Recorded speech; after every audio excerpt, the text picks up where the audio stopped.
ဒီဗီဒီယိုဖိုင်လေးကဒါအရင်တော့မောင်ရိုမီယိုတယောက်လမ်းလျှောက်တအားပြင်းနေဆိုပြီးတော့ကျွန်တော်တင်ထားတယ်သူရဲ့သူဘာကြိုက်တက်လဲဆိုတာလေးတွေကိုကျွန်တော်တို့ကစဉ်းစားရတာပေါ့နော်စဉ်းစားပြီးတော့ကျွန်တော်တို့သူကြိုက်တက်တာလေးနဲ့များများပြီးလမ်းလျှောက်ပေးတဲ့အခါကျတော့အခုနောက်ပိုင်းကျတော့အဆင်ပြေသွားပြီဒါသူ့ရဲ့ training အချိန်ပေါ့နော်ညနေပိုင်းလေးဆိုလို့ရှိရင်ကျွန်တော်တို့ကပုံမှန်အားဖြင့်15မိနစ်လောက်ကိုလမ်းလျှောက်ပေးတယ်GST ကပုံမှန်အားဖြင့်ဆိုလို့ရှိရင်တစ်နေ့ကို15မိနစ်ဝန်းကျင်လောက်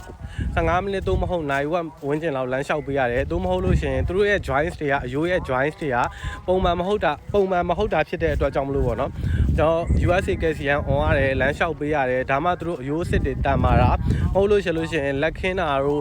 သူတို့လေးလေးပင်မင်းတွေဖြစ်တာတို့ပျော့ခွေကြီးတွေဖြစ်တာမျိုးတွေကြုံရတတ်တယ်ဗျဆိုတဲ့အခါကျတော့ GST လေးတွေကိုမွေးထားပြီဆိုလို့ရှိရင်ကျွန်တော်တို့တစ်နေ့တစ်ချိန်လေ့ကျင့်ခန်းလေးပုံမှန်လုပ်ပေးပါအဲ့ဒီခါကျလို့ရှိရင်သူတို့ရဲ့အယိုးတွေလည်းကောင်းအတန်မာတယ်သူတို့ရဲ့အစားစားခြင်းစိတ်ကိုလည်းပို့ပြီးတော့ဖြစ်ပေါ်စေတယ်